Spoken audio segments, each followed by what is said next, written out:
habíamos visto la ecuación de Van der Waals, habíamos visto el coeficiente Z, que nos servía también para corregir la ecuación del modelo del gas ideal, y los diagramas de Z generalizados con todo lo que eran las variables reducidas.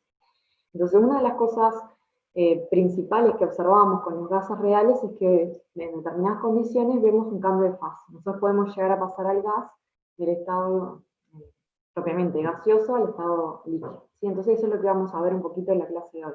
Los gases reales y los cambios de fase, el concepto de evaporación y ebullición, presión de vapor de una sustancia pura y los diagramas de fase. Estos temas igual se van a retomar más adelante y va a haber un teórico específico de todo lo que es equilibrio de fase para una sustancia pura. Entonces, nosotros habíamos visto que si teníamos el diagrama presión, volumen, ¿sí? Para un gas real, ¿sí? Se generaban a temperatura constante estas curvas que se llaman isotermas, que son todos los puntos acá están a la misma temperatura, ¿sí? Y si nosotros teníamos el gas a determinada temperatura y presión, y temperatura, presión y volumen, comenzábamos a comprimirlo, lo que iba a pasar es que el gas iba a empezar a aumentar la temperatura, la presión a medida que el volumen va bajando, pero en ningún momento vemos nada raro, ¿sí? No hay condensación del gas. Cuando vimos la ecuación de Van der Waals, ¿sí? Habíamos visto que había una isoterma que era muy particular, que era la isoterma crítica, ¿sí? A partir de ahí se veía un comportamiento diferente o raro de las isotermas. ¿Sí? Por encima de la temperatura crítica teníamos isotermas similares o parecidas a las del gas ideal, y por debajo de la isoterma crítica veíamos este comportamiento. ¿Sí? Comienza a aumentar la presión a medida que comprimimos, pero en determinado punto vemos que se generan horizontales a medida que vamos bajando el volumen del sistema. Y si nosotros comenzamos hacemos diferentes, comprimimos el gas a diferentes temperaturas, ¿sí? Siempre se ve en esta zona una zona horizontal. Estos puntos lo que definen es una campana. ¿Qué es lo que está pasando? ¿Por qué vemos este comportamiento diferente, raro, por debajo de la temperatura crítica? Lo que estaba pasando, que habíamos visto, es que el gas en realidad está condensando. ¿Sí? Ahora lo vamos a ver con un ejemplo para que vean mejor. ¿Sí? Piensen que tenemos entonces un recipiente, ¿sí? Que tiene un volumen 1 a una temperatura 1, ¿sí? Está dentro de un termostato. Esto es un sistema que me permite mantener la temperatura constante, ¿sí? De 1. Tengo el gas entonces dentro de un cilindro y tengo un pistón que puedo mover. ¿Sí? Si nosotros empezamos a comprimir ese gas, o sea, a bajar el volumen, ¿qué es lo que va a pasar? La presión del gas, ¿sí? Tenemos ahí el punto 1, la presión del gas va a comenzar a aumentar a medida que yo voy comprimiendo, o sea, que voy bajando el volumen. Hasta que llega un punto donde toco esta zona, ¿sí? Donde está esta campana, que por más que yo siga comprimiendo el gas, el defecto que veo es que la presión no cambia. ¿Qué es lo que está sucediendo? Estoy achicando tanto el volumen que las moléculas ya no están tan lejos unas de otras, sino que están a una distancia corta y hace que las fuerzas de interacción sean tan grandes que permite que el gas condense. Entonces, en ese punto lo que vemos, ¿sí? Que se mantiene constante la presión, y si miramos el recipiente, vamos a observar que comienza a aparecer líquido. ¿Sí? Entonces, esa presión a la cual aparece o condensa el gas se conoce como presión de vapor de equilibrio. Y para cada temperatura va a haber una presión correspondiente a la cual el gas va a condensar. ¿Qué es lo que pasa? A medida que nosotros seguimos comprimiendo, lo que va pasando es que cada vez más cantidad de gas pasa al estado líquido, cada vez va condensando más, la presión se mantiene constante, hasta que llega un punto donde tratamos de condensar, de comprimir el sistema y vemos un cambio muy grande de presión. ¿Qué es lo que está pasando ahí? Llegamos a un punto en el volumen 3 donde todo el gas ya está condensado y por lo tanto un aumento, una disminución del volumen me genera un aumento muy grande de la presión. Esto es lo que habían visto con Jorge, de que podemos considerar que los líquidos son incompresibles. En realidad no es que no los podamos comprimir, es que requerimos una presión muy alta para bajar, para disminuir un pequeño fracción en volumen. ¿Sí? ¿Dudas con respecto a esto? ¿Que les haya quedado de la clase pasada o de la condensación del gas?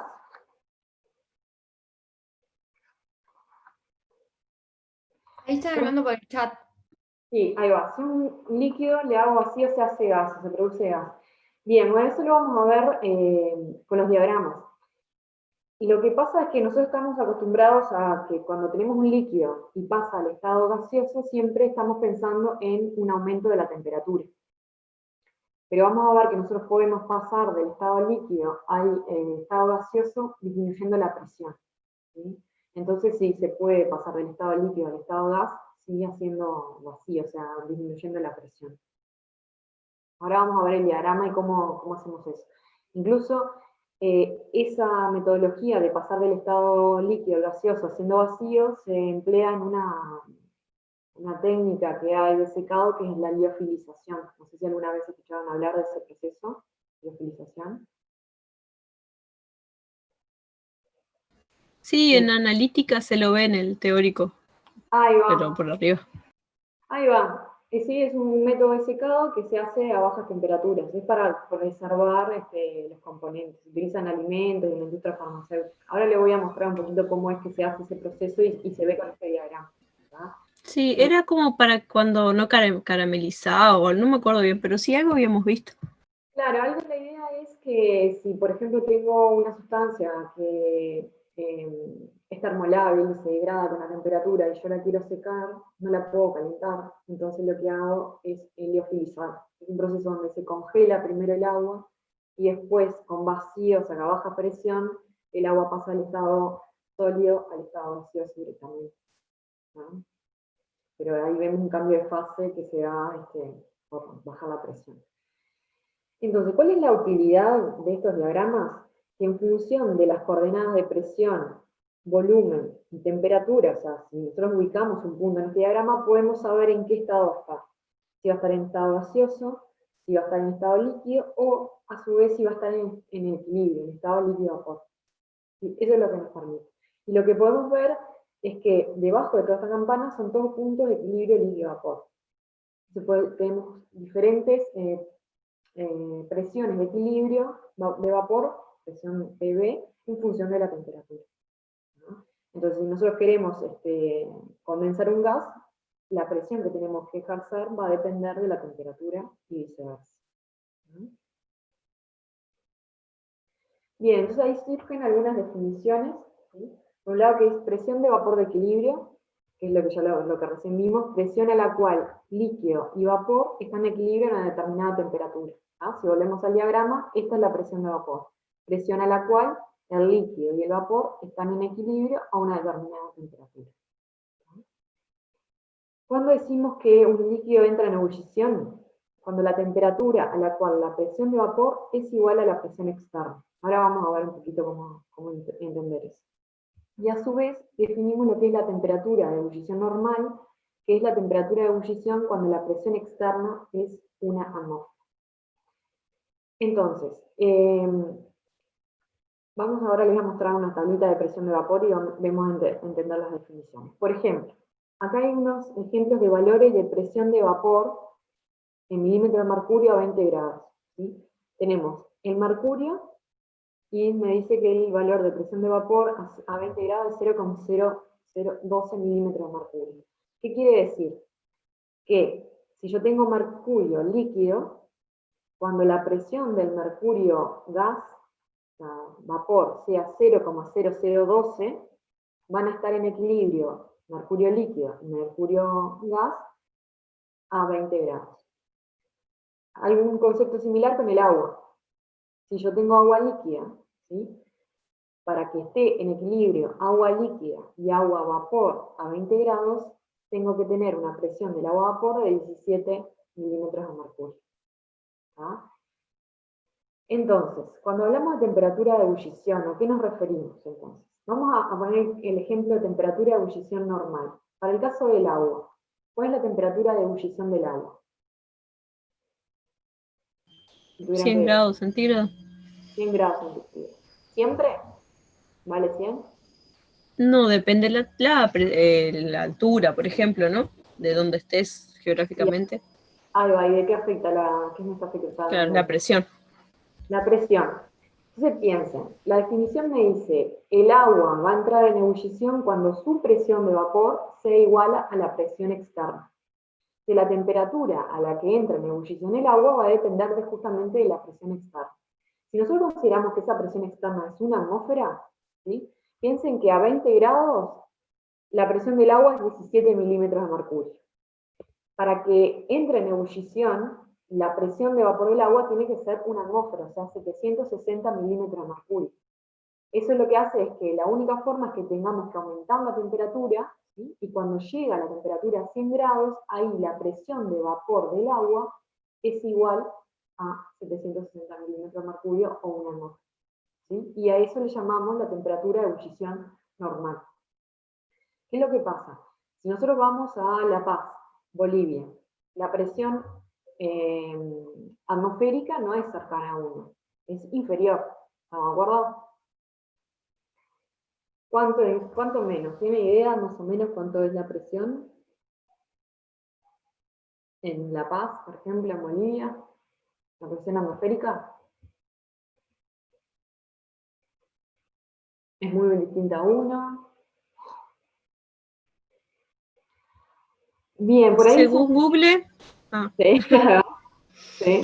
son 495 milímetros de mercurio, o sea, es menos de una atmósfera sería, ¿no? O estoy midiendo mal. Es un poco más de media atmósfera, 0,6, 0,7 atmósfera, obviamente depende del clima, ¿no? Pero estamos hablando que está por debajo de una atmósfera. Entonces, ¿qué les parece? ¿El agua va a entrar en ebullición a 100 grados, a más o a menos de 100 grados?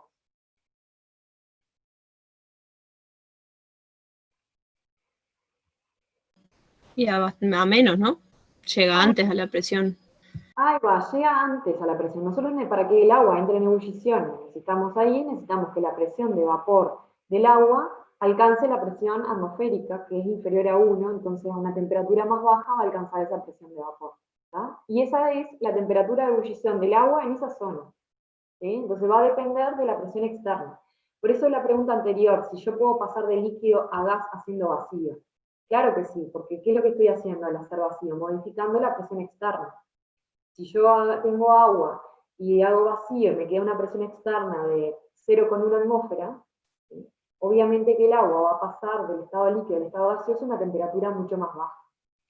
Conceptualmente lo que les tiene que quedar es que no existe una única temperatura de ebullición para un líquido, existen diferentes temperaturas de ebullición que dependen de la presión externa, ¿sí? Y viceversa. La presión de equilibrio depende de la temperatura de equilibrio y la temperatura de equilibrio de la presión. ¿Tá? Y esto se ha utilizado mucho en la industria con diferentes fines. Por un lado, para bajar la temperatura de ebullición y otro también para aumentar. Por ejemplo, las ollas a presión. ¿Por qué trabajan a presión? ¿Qué es lo que hacemos? De alguna manera, se cierra el sistema, ¿sí? Evitamos que el vapor salga de la olla y empieza a aumentar la presión. ¿Saben hasta cuánto más o menos trabaja? ¿Qué presión tiene una olla?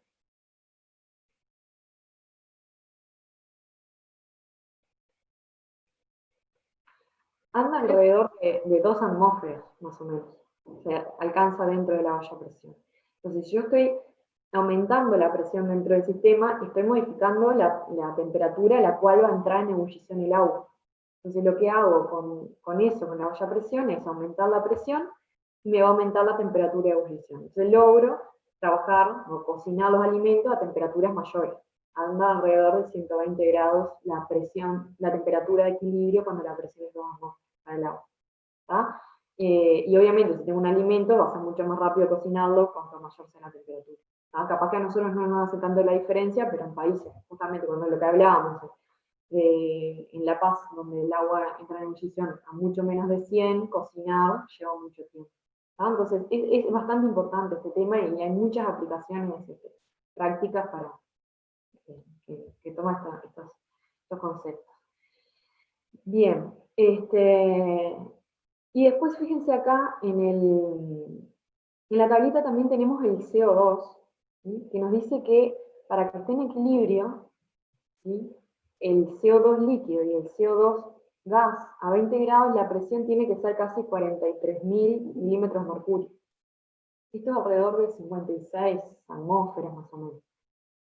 ¿Cómo lo podemos interpretar esto? Que si nosotros tenemos el CO2 gas y lo queremos pasar al estado líquido, lo vamos a tener que comprimir, y cuando la presión sea cercana a esos 56, 57 atmósferas, ahí vamos a poder condensar el CO2. O sea, la presión de equilibrio a 20 grados es aproximadamente 56 atmósferas. ¿Se entiende? Ese es el concepto de la presión de vapor de equilibrio. ¿Ah? Bien, entonces, ¿qué es lo que pasa? Nosotros tenemos varios estados de agregación de la materia. Tenemos tanto de la estación de puesta en estado vapor, estado líquido, en estado sólido, en equilibrio. ¿Cómo hacemos para representar toda esa información que nosotros tenemos de esta sustancia? Bueno, lo que se hace son, en lugar de hacer un diagrama, nosotros vieron que estábamos viendo diagramas presión, volumen, donde veíamos esa campana, y dentro de la campana teníamos el equilibrio líquido-vapor. Bueno, también tenemos la otra variable, que es la temperatura, ¿sí? Entonces tenemos tres variables: presión, volumen y temperatura de un sistema. Entonces, obviamente nos queda un diagrama en 3 dimensiones, que parece bastante complicado, ¿sí? Pero lo que se ha hecho para simplificarlo es separar y trabajar, por un lado, con el diagrama presión-volumen, que es el que nosotros vimos recién, y por otro con el diagrama presión-temperatura. Ahora vamos a verlo y vamos a hablar un poquito de todos estos puntos que están marcados acá en este diagrama. ¿Cómo se hace para trabajar con esos diagramas? Se hacen proyecciones, ¿sí? Nosotros el diagrama presión-volumen, ¿sí?, que era el que estábamos trabajando, es la proyección de este diagrama en el eje, ¿sí?, presión-volumen. ¿Qué va a representar ese diagrama? Entonces, en esta zona de acá, lo que tenemos es vapor. Debajo de la campana de esta zona tenemos equilibrio líquido-vapor. En esta zona de acá tenemos líquido, después tenemos equilibrio sólido-líquido, fase sólida. Y por debajo de acá tenemos equilibrio sólido-vapor. Y otra forma de mirar este diagrama es proyectando, y nos quedamos con la proyección de presión-temperatura, ¿sí? Que ahora lo vamos a ver de frente. También en esa zona, en este diagrama se definen diferentes zonas: zona donde está estable el líquido, el vapor, el sólido y los puntos de equilibrio. Entonces, con estos diagramas, si yo tengo una sustancia, puedo saber en qué estado va a estar observando el diagrama, en qué estado de agregación de la materia va a estar, y cuáles son las condiciones de equilibrio. Sí. Volumen y temperatura no se hace, ¿no? No hay... Volumen y temperatura, no, pero se No podría tiene hacer. tanta utilidad. No tiene tanta utilidad. Sí, Ahí los va. comunes son presión y volumen, y presión y temperatura. Genial, gracias. Bien. Acá los vemos mejor a los diagramas, ¿sí? Y tiene todo lo que estábamos hablando. ¿Sí? Las diferentes zonas, ¿sí? En este también, vieron que acá tenemos toda esta zona de sólido, líquido, vapor, y las curvas, los que nos definen son justamente los pares de equilibrio, presión, temperatura. ¿Sí? Por ejemplo, si yo tengo determinada presión, corto en la curva de vaporización y me va a dar cuál es la temperatura de equilibrio. Si tengo determinada presión, corto en esta curva y me va a dar la temperatura de fusión. Si a determinada presión, corto y me da la temperatura de sublimación. Y lo que hay en particular es acá un punto donde coinciden las tres curvas, que este punto se llama el punto triple. Es un punto característico de cada sustancia, o sea, yo puedo ir a un Handbook y buscar cuál es el punto triple del agua, y en ese punto están en equilibrio las tres fases. Tengo sólido, líquido, vapor, los tres en equilibrio. Es un punto particular del diagrama. Y se acuerdan que nosotros habíamos visto en el diagrama presión-volumen una isoterma que nosotros le llamábamos la isoterma crítica. Por encima, ¿sí?, de la isoterma crítica, el gas se comportaba como ideal y no condensaba, y por debajo condensaba. ¿Dónde se ve esta isoterma crítica en el diagrama presión-temperatura? Es este punto de acá, ¿sí? Donde termina la curva de vaporización, ese es el punto crítico. ¿Ah? Acá lo vemos como una isoterma, acá va a ser la proyección, me queda un punto. Que por encima de este punto lo que voy a tener es lo que se conoce como fluidos supercríticos, ¿sí? Lo mismo que por encima de acá.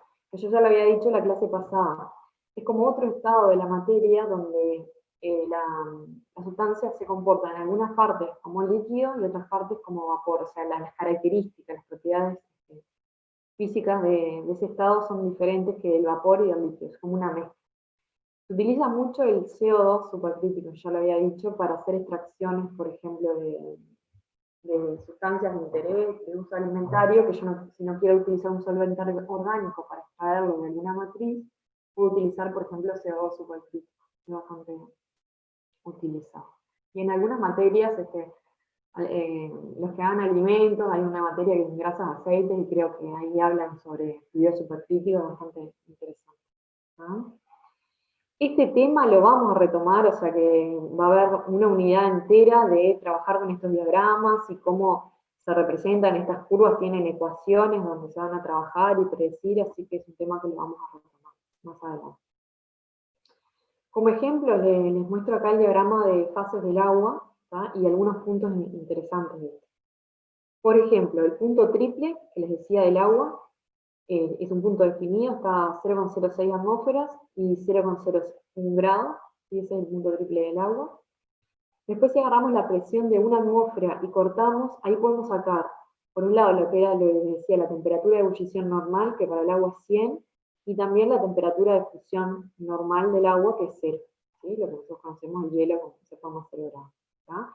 Después tenemos el punto crítico del agua, que es de 217,75 atmósferas y 373,99 grados Celsius. Esos son como los puntos característicos.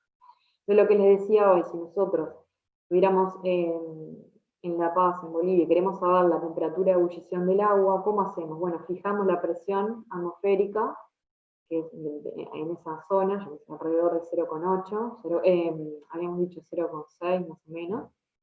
Venimos una horizontal, cortamos en la curva de vaporización y después sacamos la temperatura, que ahí nos daría más o menos los 80 grados. ¿Ah? ¿Se entendió cómo se trabaja con el diagrama?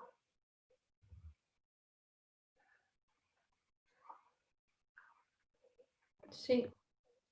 Y lo mismo que con lo que les dije, lo de la olla a presión. Si nosotros marcamos acá 2 atmósferas, ¿sí? Venimos y nos va a dar esa temperatura que más o menos son de 120 grados, que es la temperatura de equilibrio cuando la presión es 2 atmósferas. ¿No? Bueno, con respecto a... Había un punteo que se llama continuidad de estados. Vieron que nosotros siempre hablamos de la transición del sólido, después tenemos equilibrio sólido-líquido, de líquido pasamos a equilibrio líquido-gas y después pasamos al gas. ¿Sí? Si nosotros queremos pasar de este estado, vamos pasando por esos diferentes puntos de equilibrio. ¿Tá? Entonces, si nosotros, por ejemplo, tenemos un gas acá en esta zona, ¿sí? A 100 grados, y lo que queremos pasar al estado líquido, ¿qué es lo que venimos diciendo? ¿Cómo hacemos para pasar un gas al estado líquido? ¿Cómo lo vimos recién? Como una forma de pasar de un estado gaseoso a un estado líquido. ¿Qué le hacemos al gas? Aumentando la presión.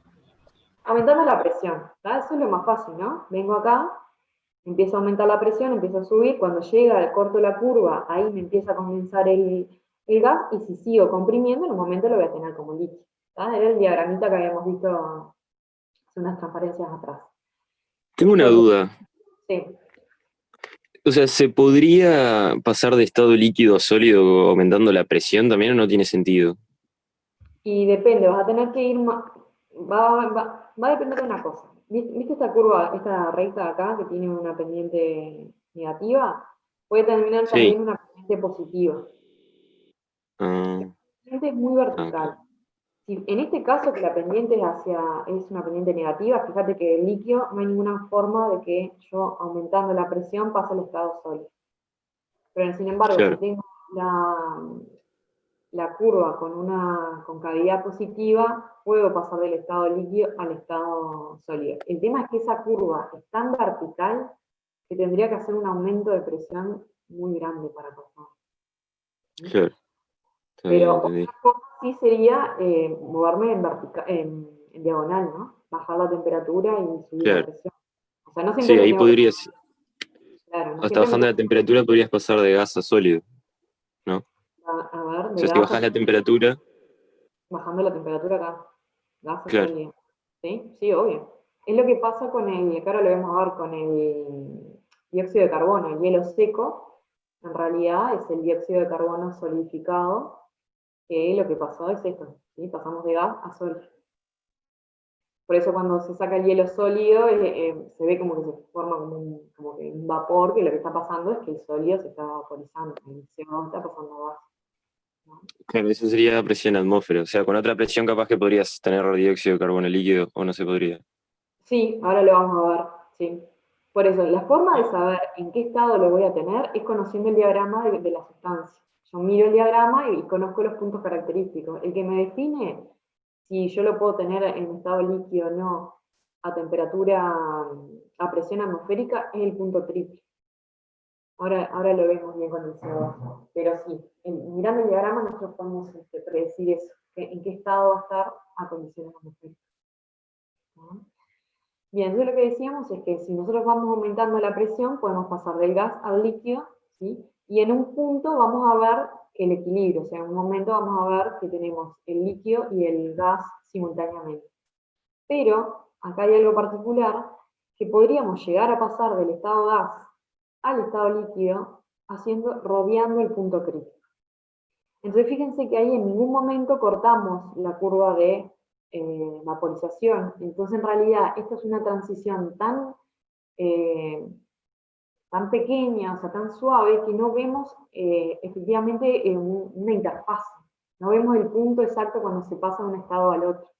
Porque cuando pasamos por acá, acuérdense lo que les decía, estamos en un estado supercrítico donde tiene propiedades medio mezcladas. Entonces lo que vamos a empezar el líquido va a ir transformándose, el gas va a ir transformándose en el líquido, pero no vamos a ver esa interfaz, ese punto del cambio como cuando le hacemos con un aumento de presión, ¿tá? Y eso se conoce como continuidad de estado, que solamente lo podemos hacer con el pasaje de líquido a gas, porque en realidad tanto esta curva, la de que separa la zona de sólido y líquido, va hasta el infinito, y la que separa sólido gas también va hasta el infinito. ¿Tá? La única que tiene un punto que termina es esta acá, el punto crítico. ¿Ah? Bien. Acá, este es el diagrama del dióxido de carbono, que era lo que estábamos hablando. Fíjate que para el dióxido de carbono, ¿sí? El punto triple, o sea, cuando coexisten las tres fases, está a 5,11 atmósferas y menos 56,6 grados. ¿Qué quiere decir? Que nosotros, ¿sí? Que estamos en una presión externa alrededor de una atmósfera, lo que vamos a tener es el estado, podemos tener el CO2 en sólido o el CO2 vapor. A condiciones de una atmósfera, fíjense que si nosotros cortamos, nunca entramos en la zona de CO2 líquido, ¿tá? Y es por eso que nosotros tenemos el hielo seco, que pasamos de dióxido de carbono sólido, y ese vapor que vemos es que se está vaporizando el CO2, ¿tá? La temperatura del hielo seco, entonces, cuando estamos en el equilibrio de una atmósfera, es de menos 78,2 grados. ¿Sí? Entonces, si nosotros queremos tener CO2 líquido, ¿sí? Vamos a tener que estar dentro de esta zona, ¿sí? Entonces vamos a tener que trabajar a presiones mayores que 5,11. ¿Sí? ¿Entendió el diagrama entonces? Sí. Sí. Bárbaro. Y fíjense otra cosa interesante con respecto al CO2, es el punto crítico, que tiene una presión de 73 atmósferas, pero es una temperatura bastante baja. Por eso lo que les decía, que se utiliza mucho como fluido supercrítico, porque es bastante fácil llegar a las condiciones del gas en el estado crítico. Sin embargo, volvemos para mostrar el diagrama del agua. Fíjense que para el agua, para estar en un estado de fluido supercrítico, tendríamos que trabajar a 200, más de 217 atmósferas o más de casi 400 grados. O sea, se trabaja también, pero es mucho más fácil y económico trabajar con fluidos que tengan presiones y temperaturas de punto crítico más chicas. La pregunta es si es fácil llegar a un laboratorio de 73 atmósferas. Sí, se puede llegar. Sí, sí. Generalmente, igual, no se trabaja a presiones tan altas, sino a temperaturas. Lo que se hace es trabajar por encima de 31, generalmente andan en 40, 50 grados, si mal no recuerdo, y presiones así, no sé si llegan del todo a estar por encima del punto crítico, pero sí estamos más en esta zona acá. Pero sí se puede llegar. No recuerdo bien la presión que tienen los cilindros de los gases, pero capaz que si buscan tanto los cilindros del CO2, del hidrógeno, el oxígeno, esos tanques están a presiones bastante elevadas, o sea que no es que pasamos del CO2 de presión atmosférica, generalmente se compra un tanque y se trabaja con un tanque ya que está comprimido, ¿no? Profe, una consulta. Sí. Dijiste de lo más económico que una... Claro que si yo quiero trabajar en fluidos supercríticos, me conviene trabajar con sustancias que no requiera calentar mucho y comprimir mucho, porque es más económico, ¿no? Desde el punto de vista de calentar el gasto energético para alcanzar ese estado. ¿Sí? Y el diseño de todo el equipo también, ¿no? Porque yo tengo que mantener ese fluido en las condiciones supercríticas. Ah, genial, gracias. ¿Ah? Bien. Bueno. Bien, entonces por acá terminamos con la parte de lo que serían los gases. ¿Qué nos falta ver un poquito? Que es el tema de las fases condensadas. Ustedes ya vieron con Jorge al principio de la diferencia entre la fase gaseosa y la fase líquida, ¿sí?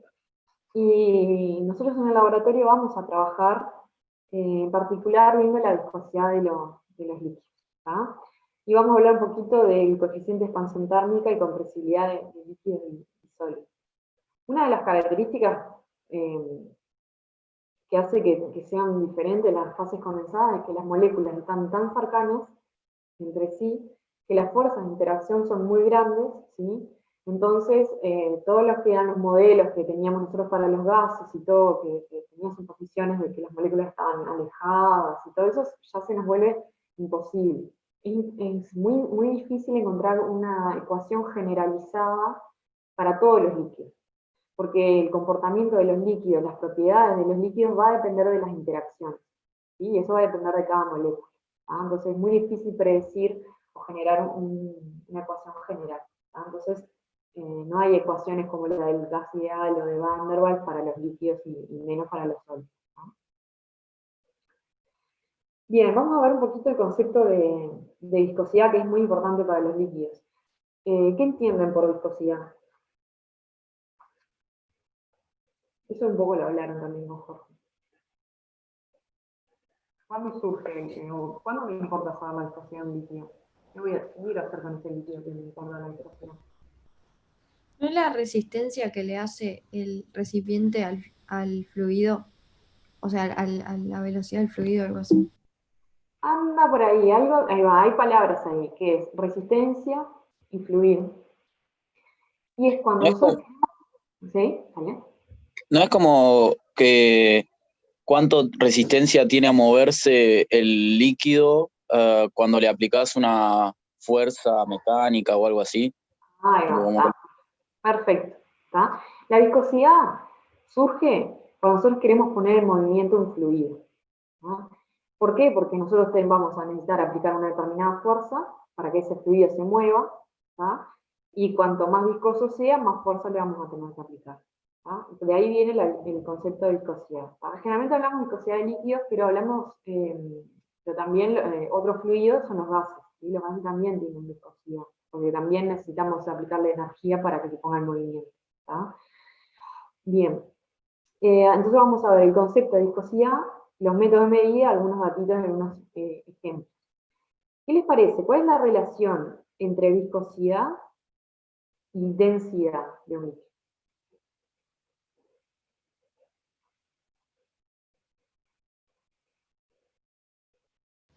No sabría decirte cuál es exactamente, pero me parece que, por ejemplo, yo no diría que un líquido viscoso, más viscoso, es más denso, porque, por ejemplo, no sé, el aceite sería más viscoso que el agua, porque, no sé, es como que tiene mayor resistencia a moverse, sin embargo, si los mezclas, el aceite flota en el agua, entonces es menos denso, ¿no? Bien, perfecto, tal cual. Son conceptos totalmente diferentes, pero en el día a día muchas veces nos confundimos. Confundimos ver algo muy viscoso y decimos esto es muy espeso y que muchas veces eso lo asociamos con la densidad. No tiene nada que ver. La densidad está relacionada con la cantidad de masa que tiene un determinado volumen del líquido. Yo tengo un determinado volumen, tiene una determinada masa y eso es la densidad. Independiente si lo estoy moviendo o no lo estoy moviendo. Sin embargo, la viscosidad es un fenómeno que se observa cuando yo trato de poner en movimiento ese fluido. Y ahora vamos a ver que hay fluidos donde la viscosidad tiene un valor constante, siempre vale lo mismo, o sea, depende de la temperatura, pero la temperatura fija tiene un único valor de viscosidad, ¿sí? Y hay fluidos donde la viscosidad depende de la fuerza que se le ejerce. Entonces, fíjense que ahí tengo fluidos donde cambia la viscosidad, pero la densidad no. Si les queda duda, siempre piensen eso también, el concepto ese del agua y el aceite. ¿Sí? El aceite es más viscoso y menos denso. Y otro ejemplo es, por ejemplo, la miel es más viscosa y es más densa. Entonces no hay una regla, no hay una relación entre viscosidad y densidad. Son fenómenos y propiedades diferentes. Esto lo van a repasar en el laboratorio, pero está bueno que lo sepan. Bueno, ¿cómo surgió? Bueno, Newton, aparte de todas las leyes de la física que trabajó, también trabajó con la mecánica de fluidos y los fluidos que cumplen la ley de Newton, de la viscosidad, van a llamarse fluidos newtonianos. ¿Cuál sería la deducción de la ecuación a la que llegó Newton? Imagínense que tienen dos placas, ¿sí? Dos placas de área A, hay una que está fija, y la placa de arriba se puede mover. Están separadas una instancia I, y entre medio de las placas se pone un líquido. Entonces vamos a suponer que ese fluido, ese líquido, está como formado por capas de fluido. ¿Y qué es lo que hacemos? Ejercemos una fuerza, ¿sí? F, en sentido tangencial. ¿Sí? Esto es lo que hablaba Jorge, de la diferencia entre presión y una fuerza de corte. Cuando nosotros hablamos de presión, es una fuerza que ejercemos en forma tangencial, en forma perpendicular al área. Y esta fuerza que va en sentido tangencial se llama fuerza de corte o fuerza cortante. Son todos análogos. También aparece como tau esa fuerza. Entonces, si yo le aplico una fuerza en el sentido tangencial, esta placa va a empezar a moverse con una velocidad v. Si después empezamos a mirar qué es lo que pasa, vemos que el fluido que está en contacto con la placa de arriba va a moverse con una velocidad v. Pero a medida que vamos bajando, las capas de fluido van cada vez a menor velocidad hasta que el fluido el líquido que está en contacto con la capa de abajo tiene una velocidad cero. ¿Por qué les parece que las capas de líquido van cada vez frenándose o teniendo una velocidad distinta que la que tenía la capa de arriba? ¿Qué es lo que puede hacer que pierda velocidad el fluido? ¿Sienten menos la fuerza que se le está aplicando a las capas inferiores que lo que está por arriba? Hay algo que está haciendo que esté perdiendo energía, ¿sí? ¿Qué es lo que pasa? Esas capas tienen rozamiento también. Entonces, parte de esa energía que era el movimiento se está perdiendo en el rozamiento de las capas. A medida que van entre capa y capa, el rozamiento va haciendo que llegue a un punto donde el líquido que está en contacto con la capa de abajo no se mueve. Entonces se genera todo un perfil de velocidad. ¿Sí? Entonces, ¿cuánto la velocidad que adquiere la placa en función de la fuerza, va a depender de la viscosidad, justamente de esa resistencia, de cuánta energía se pierde por la resistencia que ejerce el fluido a moverse. ¿tá? ¿Y cuál es la relación entonces entre todas estas variables del área de la placa, la fuerza, la velocidad, la viscosidad y el I? Es lo que se conoce como la ley de Newton. ¿Sí? ¿Qué es lo que dice? Que la fuerza sobre el área, pero fíjense que esto no es presión, porque esta fuerza es tangencial, es igual a un coeficiente por la velocidad sobre I. Y este coeficiente es lo que se conoce como la viscosidad, que es la proporcionalidad que hay entre la fuerza que apliqué y la velocidad que se mueve la placa. ¿tá? Cuanto más viscoso sea el fluido, más fuerza tengo que hacer para que se mueva a la misma velocidad. ¿sí? Y ahí se ve el concepto de resistencia a moverse. Y los líquidos que cumplen con esta ley se llaman líquidos newtonianos, y la viscosidad de los fluidos newtonianos es constante con la temperatura, es un valor fijo. Por ahí, Pilar, me hiciste una pregunta de rozamiento. ¿Cuál era la duda?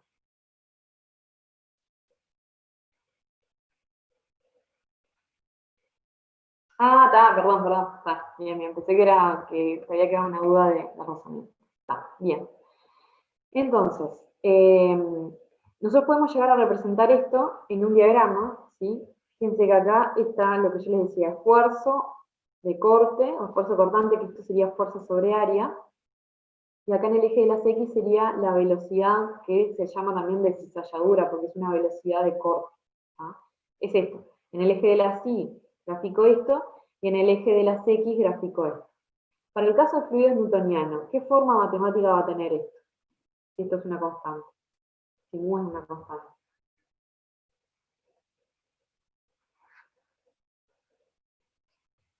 Si yo grafico F sobre A en función de B sobre I. Y F sería constante, ¿no? No, esta sería mi variable I. Yo grafico todo esto, F sobre A en el eje de la Ah, claro, una recta, sí. Una recta, exactamente. La ecuación es de una recta, que es esta recta de acá. ¿Sí? Que dicen fluido sin tensión, acá, fluido newtoniano. ¿Ah? Entonces, si yo grafico la fuerza sobre el área en función de la velocidad sobre I y me da una recta, ¿qué es lo que quiere decir? Que ese fluido tiene una viscosidad constante, porque la pendiente de esta recta es la viscosidad. ¿Sí? Sin embargo, vieron que acá hay toda una serie de curvas diferentes, porque no todos los fluidos se comportan como newtonianos. El principal fluido newtoniano que tenemos es el agua. ¿tá? Y por eso es tan importante esta fórmula, porque todas las soluciones diluidas del agua podemos considerarlas como newtonianas. ¿tá? Sin embargo, hay otros fluidos, como por ejemplo la pasta de dientes, ¿sí? que nosotros la apretamos y vemos que en función de las fuerzas que nosotros le apliquemos, a veces salen como más fluidez, o a veces cuesta más o menos. La pasta de dientes, dijimos las salsas de tomate, las pinturas, a todos esos fluidos no son newtonianos. Tienen la particularidad que la viscosidad cambia en función de la fuerza que nosotros le ejerzamos. Por ejemplo, fíjense acá que tenemos los pseudoplásticos. ¿Qué es lo que vemos? Que es una curva, ¿sí? ¿Y qué va pasando con la pendiente de esta curva? A medida que aumenta la fuerza. ¿Se va haciendo más negativa? Se va haciendo, en realidad se va achicando, ¿sí? Se va haciendo menor cada vez. ¿Eso quiere decir? Que es un fluido que si yo le ejerzo una fuerza muy grande, tiene una viscosidad muy chica. ¿sí? Entonces la viscosidad cambia con la fuerza que yo le ejerzo. Por ejemplo, un fluido dilatante, ¿sí? como está acá, lo que vemos es que si aumenta la fuerza, aumenta la pendiente. O sea que cada vez con más fuerza se hace más viscoso. Ejemplo de esto, no sé si han visto videos de soluciones de almidón y agua, que si nosotros apenas lo tocamos, parece como muy líquido, ¿sí? Porque estamos ejerciendo una fuerza muy pequeña, pero si por ejemplo le pegamos o hacemos una fuerza muy grande, queda como un sólido. Lo que está pasando es esto. Ante una fuerza muy grande y una viscosidad tan grande que parece que pasa sólido. ¿tá? Eso es un tipo de fluido dilatante. Y ejemplo de fluidos pseudoplásticos tenemos, por ejemplo, las pinturas. También hay fluidos que no solo la viscosidad cambia con la fuerza que le ejerzamos, sino con el tiempo que le ejerzamos la fuerza. Entonces fíjense que es bastante complejo. Y bueno, dependerá de con qué fluido tengan que trabajar, tendrán que conocer cómo es el comportamiento y en función de eso ver cómo trabajamos. Pero sepan que hay mucha variedad. Y también hay fluidos, ¿sí? Ven estos de acá, tipo de Bingham, que le tenemos que hacer un esfuerzo mínimo para que se mueva. Si estamos haciendo una fuerza por debajo de este umbral, no se mueve, que es el caso de la pasta de dientes. Si nosotros ejercemos una fuerza muy pequeña, no sale. Hasta que llega un punto que hacemos una fuerza tan grande que ahí sí sale y fluye con una viscosidad que puede ser constante o variable. Entonces, es todo un universo y hay cursos enteros de estudiar de cómo toda la parte del movimiento de los fluidos y todo esto. Pero bueno, simplemente para que sepan que es bastante complejo. Nosotros en el práctico vamos a trabajar obviamente con fluidos newtonianos como ejemplo.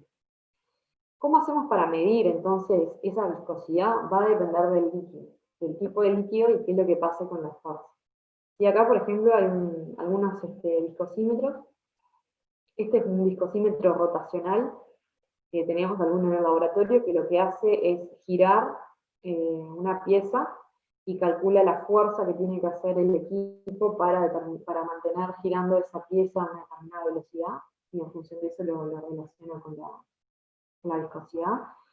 Este es un viscosímetro que se llama copa, que lo que hacemos es llenar este recipiente, tiene un orificio abajo y se mide el tiempo que demora en escurrir el fluido y eso se relaciona con la viscosidad. Los más viscosos demoran más tiempo, los menos viscosos. Este también es un viscosímetro donde se llena y se mide el tiempo que demora en escurrir. Y este es el que vamos a utilizar, esto lo tenemos en el laboratorio, también lo van a ver, pero el que vamos a utilizar para la práctica es este, que es el viscosímetro tipo de Oswald, que también se llena y lo que se mide es el tiempo que demora en escurrir el líquido entre medio de dos marcas. Vamos a verlo un poquito mejor a ese viscosímetro. ¿Cómo está construido? Son dos tubos. En uno de los tubos tiene un capilar, que es este que está acá, mi tubo de la izquierda, y dos bulbos. Lo que se hace es se llena el líquido y tiene dos marcas, A y B. Lo que se hace es se llena el viscosímetro y con una pera de goma en el tubo de la derecha se ejerce presión, se hace que el líquido suba por encima de la marca A. Se saca después esa pera y lo que se mide es el tiempo que demora entre el líquido pase de la marca A a la B. Para relacionar ese tiempo con la viscosidad se utiliza la ecuación de Poiseuille. Esta ecuación, ¿qué es lo que dice o qué me representa? El tiempo que demora en pasar determinado volumen de líquido por un tubo capilar. Entonces, ¿cuáles son los parámetros de esta ecuación? Por un lado, el volumen del líquido que pasa, el delta P, o sea, la diferencia de presión que hay entre la rama que está abajo y la rama que está arriba del viscosímetro, ¿sí? Eso está relacionado con la ley de la hidrostática y es la que me genera la fuerza. ¿Se acuerdan que nosotros queremos poner en movimiento el fluido? Tenemos que ejercer una fuerza. En este caso, la fuerza que está ejerciendo es la del peso, ¿sí? Debido a la gravedad, este fluido va a moverse por efecto del peso, que está dado por acá, por el delta P, donde me aparece la ley de la hidrostática. Después, otro término es el radio, que es el radio del capilar, el tiempo que demora en escurrir, el L, que es el largo del tubo capilar, y mu, que es la viscosidad. Entonces, si nosotros conociéramos todos los parámetros del equipo, ¿sí? Mediríamos el tiempo y sacaríamos la viscosidad. Lo que pasa muchas veces es que estos equipos se los construye el vidriero, se hacen en forma casera y no se tienen datos muy fieles de lo que serían los radios y los largos del capilar. ¿Cómo hacemos para independizarnos de los parámetros que están relacionados con el equipo? ¿Sí? Acá tenemos la fórmula de despejando la viscosidad. Lo que hacemos es medir el tiempo de escurrimiento de un fluido de referencia y medir el tiempo de escurrimiento del fluido que yo quiero. Y dividimos esos dos términos y se nos van a ir todo lo que tenga que ver con la construcción del equipo. ¿sí? Entonces lo que hago es, hago la medida de un tiempo de escurrimiento con un líquido 1 y el tiempo de escurrimiento con un líquido 2. ¿Sí? El volumen que pasa por el capilar no es el mismo, entonces me van a ir todo lo que serían los términos de pi, 8, el L, el radio del capilar, todos esos términos se nos van. ¿Qué nos va a quedar? El tiempo, la viscosidad y el delta P. Como les dije, el delta P está relacionado con la ley de la aerostática, ¿sí? Que se calcula como ρgh, esto lo vieron en física. Y acá, donde está la densidad, es donde aparece justamente lo que decíamos de la fuerza impulsora, ¿sí? El peso del fluido. Entonces, dividiendo las dos ecuaciones para los dos fluidos, se nos van todo lo que son los términos en común, G y H, y nos queda esta relación de las viscosidades de los dos fluidos con las densidades y con los tiempos de escurrimiento. ¿Está? Fíjense, nosotros qué dijimos con respecto a la densidad y la viscosidad, que no tenía ningún tipo de relación, una propiedad con la otra. Sin embargo, llegamos a una ecuación para calcular la viscosidad donde me aparece la densidad. ¿Qué les parece? ¿Es contradictorio? ¿Por qué está esos parámetros ahí? ¿O hay casos que sí depende y otros no?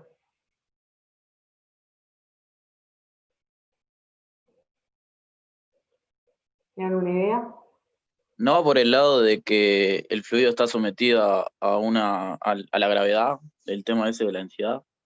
Ahí va, exactamente. Acá me aparece la densidad por lo que les decía. La fuerza impulsora es el peso del fluido. Entonces, obviamente que me está afectando en ese sentido, en la construcción del equipo. Vieron que yo les mostré un viscosímetro rotacional. Ahí la fuerza la está ejerciendo el equipo, o sea, no está relacionado con la gravedad. Entonces, cuando nosotros miramos en el viscosímetro rotacional, en ningún lado nos va a aparecer que necesitamos la densidad para calcular la viscosidad. ¿Tá? Entonces, acá aparece la densidad por un tema del equipo, ¿sí? Porque la fuerza impulsora es el peso y obviamente la densidad está relacionada con el peso. Pero no porque exista una relación entre la viscosidad y la densidad. Así que eso les quede bien claro. Esto lo van a ver en profundidad más en el laboratorio. ¿No? Van a trabajar con estas formas. Bueno, para tener idea entonces de datos de viscosidad, fíjense que, por ejemplo, para el agua, ¿sí? A 20 grados se define como viscosidad 1, y la unidad de viscosidad acá es del sistema CGS, sistema centímetro gramo segundo, ¿tá? Que es el poids. Y esto sería centipoids. En el sistema internacional es el Poiseuille, ¿sí? Pero generalmente la mayoría de los datos le van a aparecer en centipoids o utilizando Newton y metro. Bien, y fíjense, comparen la viscosidad del agua con, por ejemplo, el aire. Los gases tienen viscosidades muy bajas. ¿Por qué les parece que los gases tienen viscosidades muy bajas? Piensen que lo que hace que la viscosidad sea alta o baja está relacionado con la resistencia a moverse. ¿Por qué los gases tienen viscosidades bajas?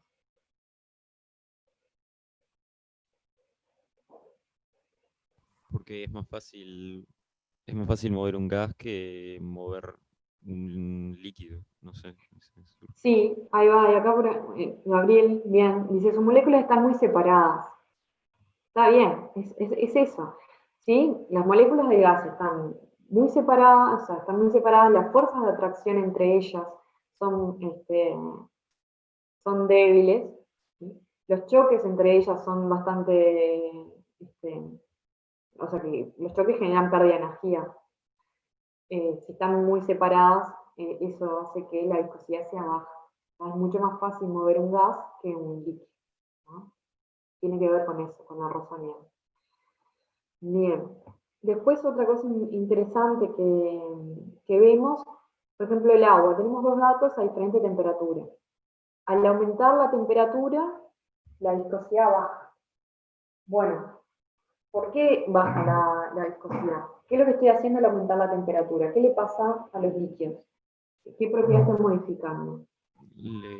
¿Puede ser que le disminuís la densidad? Ah, bueno, ¿y ahí qué llegamos? ¿Qué dijimos de la densidad? Se- o sea, Ah, la densidad no tiene nada que ver con la viscosidad. pero puede ser que, o sea, no por la densidad, sino por el tema de que las moléculas se separen más. Ah, bien, está, ahí sí. ¿Qué es lo que estamos haciendo? Estamos debilitando las fuerzas de atracción entre las moléculas. Siempre piensen, la viscosidad está relacionada con las fuerzas, o sea, de los líquidos está relacionada con las fuerzas de atracción. Si yo tengo que mover moléculas y estas están muy atraídas entre sí, obviamente que tiene tengo que hacer mucho más fuerza para desplazar una molécula sobre la otra, o capas de fluido. Entonces, al aumentar la temperatura de los líquidos, lo que estoy haciendo es debilitando las fuerzas de atracción y por lo tanto tengo que ejercer menos fuerza para moverlos. Entonces, en los líquidos aumenta la temperatura, disminuye la viscosidad. Si nosotros tuviéramos acá datos del aire a diferentes temperaturas, con los gases pasa distinto. Al aumentar la temperatura, aumenta la viscosidad. ¿Pero por qué? Porque no tiene nada que ver con las fuerzas de atracción intermoleculares, porque nosotros ya dijimos que son muy bajitas en los gases. Tiene que ver con la energía cinética. Al aumentar la temperatura del gas, lo que hace es aumentar la velocidad con la que se mueven las moléculas de gas, tienen más probabilidad de chocar, y como chocan más, ahora respondo la pregunta, como chocan más, pierden más energía y por lo tanto más resistencia a fluir. Con respecto a la pregunta de Sebastián, los líquidos newtonianos no tenían viscosidad constante. Sí, viscosidad constante con la temperatura. O sea, si yo estoy a una determinada temperatura, los fluidos newtonianos tienen una viscosidad fija. Por eso es que nosotros acá vemos que el agua a 20 grados tiene una viscosidad de 1 centífugo. Yo, por ejemplo, si pongo pintura X a 20 grados, no le puedo poner un valor de viscosidad, porque el valor de viscosidad de esa pintura va a depender de la fuerza que le ejerza y probablemente del tiempo que le esté ejerciendo la misma fuerza. ¿Sí? ¿Se entiende la diferencia entonces? Los newtonianos viscosidad constante con la temperatura. ¿Ah? Bien. Bueno, ya voy terminando. Esto lo vamos a pasar medio. Bien. Y lo último que les quería plantear, que son los coeficientes de expansión térmica y de compresibilidad. Nosotros siempre hablamos de los líquidos y de los sólidos como incompresibles. O sea, como que el volumen no cambia ni con la temperatura y la presión. Ahí eso en realidad no es cierto. O sea, el cambio ahí es muy pequeño, o sea, para hacer un cambio tengo que hacer un cambio de temperatura, de presión muy grande. ¿Tá? Pero en la realidad el volumen sí depende de la temperatura y de la presión. La mayoría de las veces no nos afecta esta variación, pero hay casos que sí nos importa. ¿Tá? Como, por ejemplo, acá yo le puse un ejemplo que sí es bastante importante, porque en las vías del tren, ¿sí? Tienen unas juntas, que se llaman juntas de dilatación, porque obviamente con la temperatura que genera por la fricción del pasaje del tren y el peso, las vías se dilatan y se contraen. Entonces, en ese caso, en sistemas que son tan precisos como son las vías de un tren por donde tiene que pasar la maquinaria, esa dilatación por el efecto de la temperatura y la presión no es despreciable. Entonces hay que considerar, ¿no? Y otro ejemplo es cuando nosotros estamos trabajando con material de vidrio y se nos engripa o se nos queda una junta esmerilada, ¿sí? Que a veces se utiliza agua caliente o agua fría o hielo para de alguna manera dilatar o contraer el vidrio y poder desengripar el material. Entonces ahí lo que está pasando es eso, es pequeña esa variación, pero es importante como para cosas de precisión. ¿Ah? Bien, entonces para contemplar eso, la expansión térmica y debido a la presión, nosotros podemos el volumen expresarlo en función de la temperatura y de la presión y teniendo en cuenta justamente un coeficiente que me represente la variación del volumen con la temperatura a presión constante y la variación del volumen con la presión a temperatura constante. Ahí es que se define entonces el coeficiente de dilatación cúbica, que es el alfa, ¿sí? Que tiene esta definición, y el coeficiente de compresibilidad isotérmico, que tiene kappa, que tiene esta definición. nosotros con estas definiciones podemos ir a la ecuación anterior y encontrar una ecuación donde me aparece el volumen, la temperatura y la presión, y donde yo puedo ver de esta manera de calcular el cambio de volumen debido al cambio de temperatura o de presión. ¿Tá? Estos coeficientes dependen de cada sustancia, son valores muy pequeños, ¿sí? Coeficientes muy chiquitos, dependen de cada sustancia, pero hay casos muy particulares que, por más que sean pequeños, me afectan en los resultados. ¿Cómo hacemos para trabajar con esta ecuación? Hay dos formas, no voy a hacer toda la deducción, esa va a quedar en las diapositivas, pero por un lado lo que puedo hacer es separar variables e integrar, ¿sí? Y por otro lado hacer una aproximación y considerar que este volumen, el cambio de volumen es muy pequeño y simplificado, y obtener una ecuación simplificada. ¿No? Que si hacemos entonces en forma exacta, considerando que ese volumen no es constante, haciendo separación de variables, integrando, llegamos a esta ecuación que nos relaciona el volumen con el cambio de temperatura y el cambio de presión. O si hacemos una simplificación y decimos que el volumen cambia pero poquito, llegamos a una ecuación de este estilo donde me aparece también el volumen en función de la presión y de la temperatura. ¿tá? La deducción de estas ecuaciones están en las diapositivas. No quiero perder tiempo con eso, así Jorge puede hacer algún ejercicio. Cualquier duda que tengan nos pueden escribir o en la próxima clase consulta con respecto a la deducción de la ecuación. ¿Alguna duda que tengan con respecto a... Perdón que fue medio rápido, pero bueno, nos queda... Hay que tener tiempo para los ejercicios. Vamos a hacer un puñado de problemas de gases reales. ¿Tá? No vamos a hacer todos, antes hacíamos todos los de la guía, ahora por falta de tiempo vamos a hacer 2 o 3. ¿Tá? Vamos a comenzar primero por el problema 1, que tiene ahí la letra, habla del factor de compresibilidad Z para el nitrógeno a menos 50 grados y 800 atmósferas, y el mismo factor, pero a 100 grados y 200 atmósferas, o sea, mayor temperatura y menor presión, y su valor correspondiente. También lo que nos da es un dato del volumen que ocupa una cierta cantidad de nitrógeno en las condiciones del primer dato. Y lo que nos pregunta es, bueno, ¿qué volumen ocuparía la misma cantidad de nitrógeno, pero en las condiciones 2? Para resumir, vamos a usar la fórmula con el Z, ¿sí? La fórmula de gas ideal corregida con el factor de compresibilidad Z, y tenemos la condición 1, un cierto volumen, con una presión elevada, una temperatura baja, y la condición 2, con una presión menor, una temperatura mayor y un volumen desconocido. En los dos casos tenemos N moles de gas. ¿Cómo harían ustedes para resolver esto?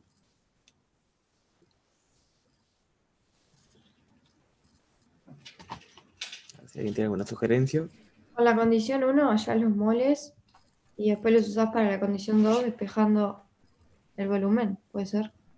Sí, básicamente sería eso, no hay muchas más vueltas acá posibles. Lo que sí, no confundirse con el Z correspondiente en cada caso, ¿va? Entonces, planteamos,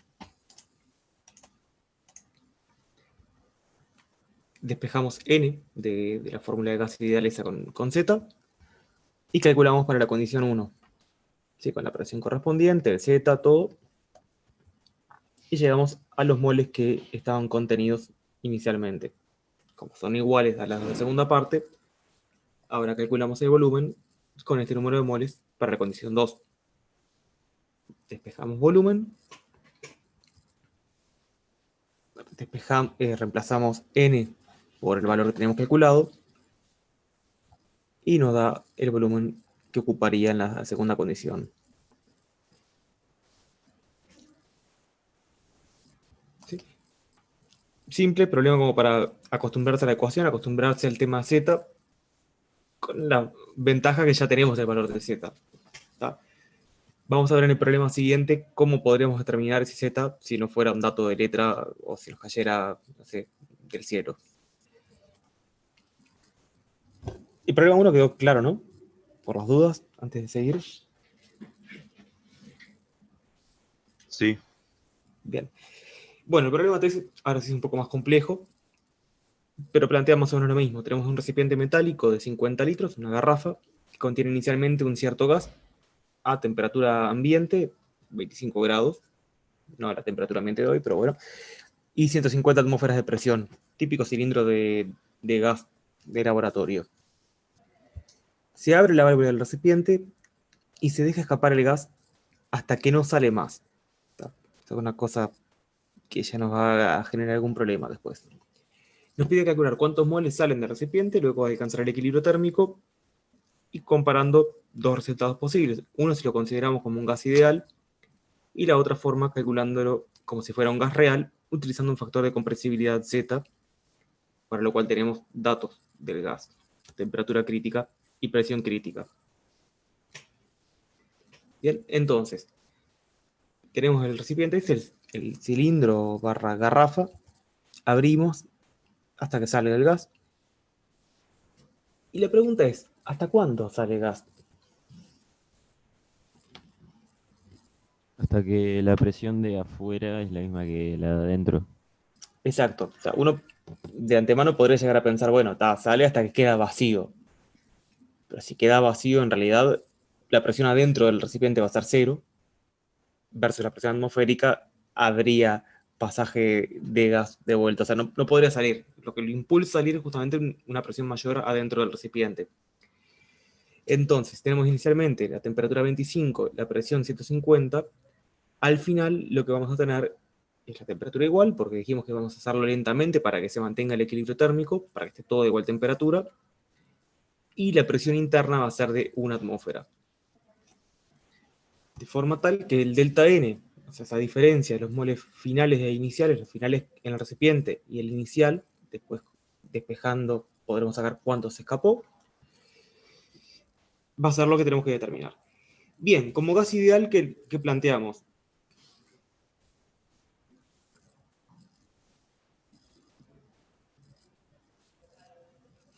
La ecuación del gas ideal. Simplemente la ecuación de gas ideal, cuántos moles habría en un recipiente que esté a esta temperatura y esta presión, cuánto queda en el recipiente a esta temperatura y esta otra presión, y la diferencia va a ser lo que salió. Entonces, despejando, acá ya hago un predespeje de, en vez de plantearlo como PB sobre RT inicial y final, se despeja el final menos el inicial, porque estos son constantes. Y entonces tenemos el 50 menos 1 por 50 sobre RT, nos da 305 moles, que son la diferencia entre lo que había inicialmente y lo que queda al final. O sea, lo que sale serían 305 moles. Pero ¿por qué ustedes tendrían que sospechar que el gas no se va a comportar como gas ideal? ¿Por qué tendrían que sospechar de este valor como un valor confiable? ¿Qué les Por la parece? alta presión. Está a alta presión, ¿sí? La temperatura no es muy rara, 25 grados es una temperatura normal, de laboratorio, en verano quizás, pero bueno. Pero el tema es que la presión inicial, 150 atmósferas, está muy lejos de la temperatura, de la presión atmosférica tipo, y por lo tanto lejos de las condiciones en las cuales se determinó el modelo de gas ideal. Si alguno tuviera duda de, pero capaz que no es tanta la diferencia, bueno, no queda otra que directamente tratar de determinar valores de Z y ver qué tan apartados de uno está. ¿Cómo haremos para hallar los valores de Z? Primero vamos a plantear cómo queda la ecuación para gas real. Similar al caso anterior, si despejamos, teníamos P por B igual a ZRT, N igual a P por B sobre ZRT, despejando, sacando factor común de cosas que son igual, cosas que son constantes, llegamos a una fórmula similar a la anterior. Tenemos que hallar el Z inicial y el Z final, ¿sí? Ya que las presiones son las que conocíamos. ¿Cómo vamos a hallar Z al inicio y Z al final?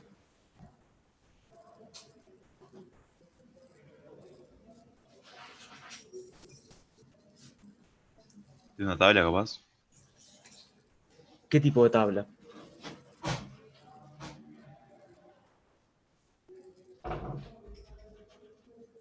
¿De qué depende Z? Del tipo de gas. O sea, siempre esa es la presión reducida para la tabla y lo sacas de ahí. Sí, tendría que tener la presión reducida y qué más.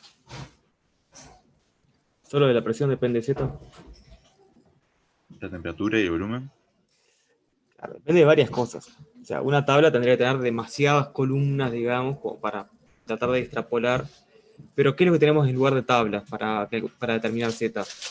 Hay unos diagramas que estaban en una de las diapositivas. Los diagramas que mencionó Eloísa, unos de compresibilidad, en los cuales uno entrando con la presión y con la temperatura podría despejar Z, o entrando con el volumen, depende de lo que uno tenga. ¿Tá? Que no es la presión y la temperatura, sino que es la presión reducida y la temperatura reducida lo que precisamos. Ahí, alguien lo mencionó por ahí hace un par de minutos. ¿Y cómo se determina la presión y temperatura reducida?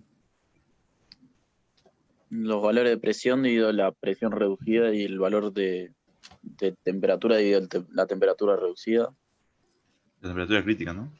La crítica, no la reducida. Sí, exacto. Entonces, vamos a calcular para el caso inicial y para el caso final la presión y temperatura reducida, teniendo el dato de la crítica, y después iremos a los diagramas a tratar de sacar Z de ahí. Entonces, el Z inicial lo vamos a determinar a partir de la presión reducida, con la presión inicial y la crítica, y la temperatura reducida, lo mismo, temperatura inicial y temperatura crítica. Para el Z final, tendremos que usar dos valores distintos, la presión reducida que va a cambiar porque cambia la presión, y la temperatura reducida va a ser la misma porque la temperatura final es la misma también. Bueno, y ahora, ¿dónde vamos? A los diagramas. ¿Sí? Pero si ven en la cuaderneta, creo que no están subidos todavía a la página, pero se los vamos a subir en un rato. Ustedes no tienen un diagrama, tienen 3 diagramas. Esos 3 que mostré ahí rápidamente. ¿Cuál usamos? Creo que arriba te dice los rangos. Arriba, sí, justo no lo tengo visible porque tengo la barra del Zoom, pero ustedes podrán ver que arriba menciona presiones intermedias. Este creo que dice presiones altas. No lo puedo ver, pero asumo que es eso, de memoria. Y este debe decir presiones bajas, hablando de memoria, porque tampoco lo puedo ver. ¿Cuál usamos? Vamos a volver para que tengan la referencia de en qué condiciones vamos a trabajar. ¿Presiones altas? Presiones altas. ¿Qué es presión alta? Acá lo vemos en el diagrama, ¿no? Por las dudas. Si bien el diagrama, o sea, uno dice presión alta, bueno, 150 atmósferas, altísima. Pero el diagrama llega hasta una presión reducida de 40. En intervalos de 5, 10, 15. ¿No sirve más usar presiones intermedias? Exacto. O sea, si bien 150 atmósferas para uno de antemano es una presión muy, muy elevada, bueno, pero viendo la presión reducida, que es nada más que 3, prácticamente 3, no estamos en un rango como para trabajar en este diagrama, que llega hasta 40, sino que podremos trabajar mejor en este, que llega a 7. ¿Sí? Este definitivamente no, porque no va a llegar, llega hasta 1, como ven ahí. Para el caso final, sí, podríamos trabajar en este diagrama, porque teníamos una presión reducida de 0,020. ¿Sí? Por lo cual, trabajar en este es un despropósito, trabajar en este sería complicado, pero trabajar en este sería bastante cómodo. ¿Queda claro cómo se elige, cómo se decide cuál de los diagramas utilizar? Sí. Bien, si alguien no tiene algo claro, tiene alguna duda o algo, me pega el grito. Si pueden escribir No, en el chat. Sí. yo no entendí cómo usar los gráficos, o sea, ¿Cómo ¿con qué usarlo? No lo criterio? digo todavía, por las dudas. Sí, pero digo, ¿con qué criterio te quedaste con...? O sea, yo lo que tengo como dato conocido, o lo puedo determinar de datos conocidos, cuál es la presión reducida y la temperatura reducida en el rango de trabajo. O en el caso en el que estoy trabajando, ¿no? Entonces, en este caso tenemos, por ejemplo, 3, una de las presiones. Uno cuando quiere trabajar en un diagrama, para poder hacer una extrapolación más o menos prolija, la idea es trabajar en un diagrama en el cual uno pueda ver diferencia entre los diferentes puntos. O sea, si yo trabajo acá con 3, tendría que ir a esta partecita acá muy apretadita. Y de hecho no tengo muchas curvas tampoco de temperatura que reducían, ni siquiera se toma el trabajo de dibujarlas porque eran todas apretadas entre sí. Sí. Ya entendí. ¿Sí? En este diagrama, en cambio, tengo las curvas de temperatura reducida bien visibles y puedo trabajar aparte en 3,1 con mucha más prolijidad. Bien. Y este queda descartado porque no entra, o sea, porque no llega en el rango que yo tengo acá. Ahí está. ¿Ahora sí? Dale, gracias. Sí, gracias. Bien, impecable. Bueno, entonces, vamos al diagrama intermedio, como decíamos, y vamos a tratar de determinar cuánto vale Z para este caso. ¿Tá? ¿Cómo hacemos eso? Bueno, entramos por la presión reducida y buscamos el corte con una de las curvas de temperatura reducida, que son estas que aparecen acá, línea entera. Vamos a volver para atrás. Teníamos que era 2,99 y 1,94. Entonces, vamos al diagrama. 2,99 en temperatura reducida, prácticamente 3. O sea, no tengo una resolución que me permita sacar un 2,99 y diferenciarlo de 3. Entonces, me paro ahí, lo que marcamos con una línea azul. Y ahora hay que hallar el corte con la curva de temperatura reducida de 1,94. Otra vez más el problema es que vemos que no hay curva de 1,94. Tenemos una curva para 2,50, una para 2, una para 1,8 y después mucho más abajo. Entonces, ¿por dónde estaría pasando la curva de 1,94 si estuviera dibujada?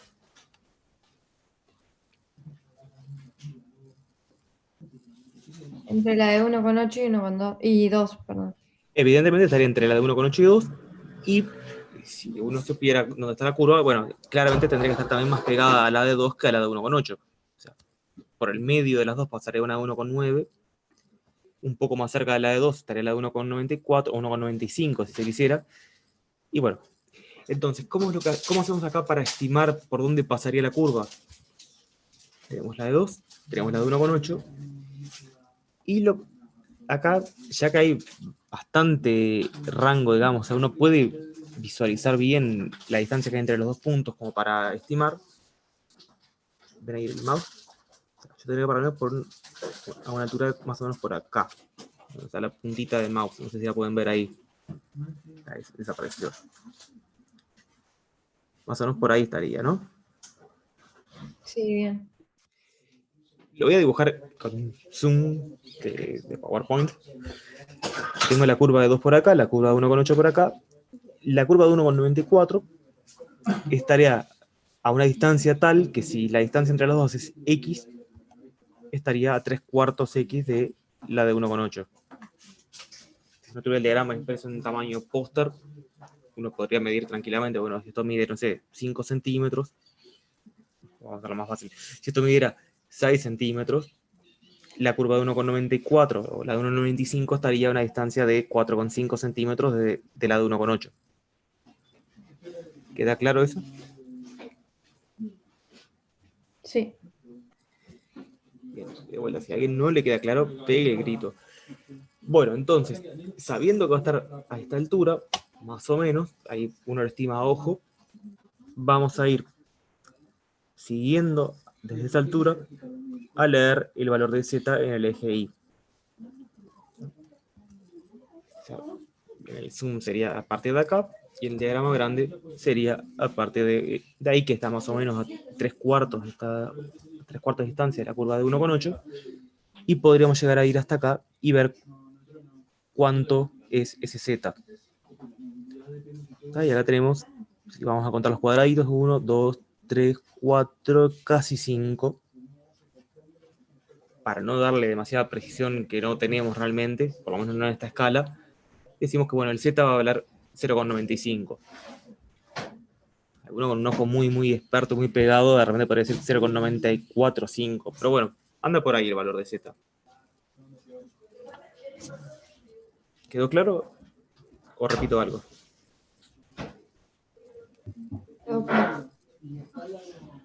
Sí, bueno. Siempre se complica el tema ese de las distancias entre los puntos, por un tema de que es denso todas las rectas. ¿Cómo? Perdón. Claro, vos decías que tipo que iba a estar a más o menos 3/4 X, ¿no? Sí. Eso siempre va a pasar por un tema de que tipo las rectas son densas, o sea, no se podrían acumular en algún lugar, ¿no? ¿A qué te refieres con que no se pueden acumular en algún lugar? Claro, porque si no yo podría, por ejemplo, pegar todas en un lugar y dejar un lugar medio vacío, y en sí la distancia no tendría por qué ser eso, porque no estás en un eje, o sea, no estás graficando en función de la temperatura.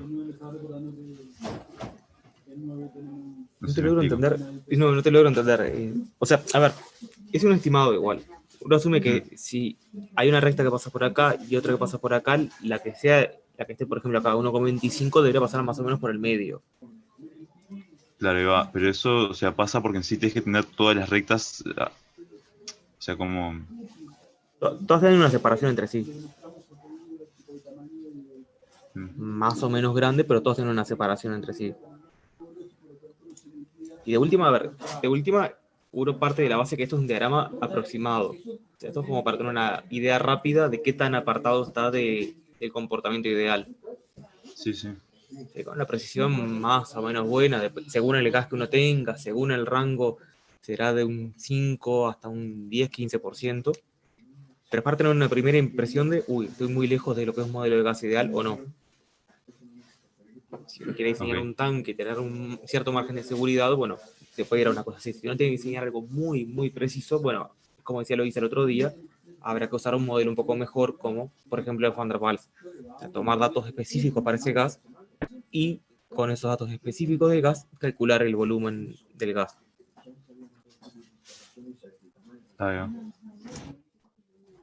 ¿Sí? Profe, ¿qué tan cerca de uno tiene que estar el Z para estar en un modelo correcto? Lo ideal. Claro, claro. Según lo que uno quiera. O sea, en realidad, creo que también esto lo dijo Luisa, le preguntaron el otro día. O sea, según qué esté haciendo uno, qué tan preciso tiene que ser. O sea, si uno tiene que diseñar el tamaño de un tanque para que la presión no supere 10 atmósferas más o menos 20%, bueno, que haya una diferencia de 10% el valor, o sea, esté apartado del 1 en un 10%, 0,9, capaz que no nos afecta tanto.